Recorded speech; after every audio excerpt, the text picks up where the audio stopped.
ঈদে বাড়ি ফেরায় গত রোজার ঈদের মতন স্বস্তি এবার আর ধরে রাখতে পারেনি অন্তর্বর্তী সরকার। ঢাকা মহানগরী থেকে বের হওয়ার পয়েন্টগুলোতে বিরাজ করছে তীব্র যানজট। ঢাকা চট্টগ্রাম মহাসড়কের সীতাকুণ্ড থেকে চট্টগ্রাম অভিমুখী পথে দীর্ঘ 15 কিলোমিটার যানজট সৃষ্টি হয়েছে।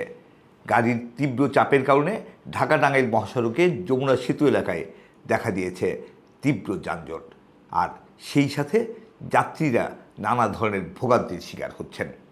গাড়ির চাপ বেড়েছে এক্সপ্রেসওয়েতেও, আর তীব্র যানজট সৃষ্টি হয়েছে পদ্মা সেতুর টোল প্লাজায়। আর বিভিন্ন এলাকায় এসব যানজটের খবর তুলে ধরছে বিভিন্ন গণমাধ্যম। একই সাথে খবর আসছে সায়েদাবাদ টার্মিনালে যাত্রীদের কাছ থেকে বাড়তি ভাড়া আদায় করছে বিভিন্ন পরিবহন সংস্থা। বিলাসবহুল এসি বাস কোম্পানিগুলোর বিরুদ্ধেও ইচ্ছেমতো ভাড়া আদায়ের অভিযোগ পাওয়া যাচ্ছে।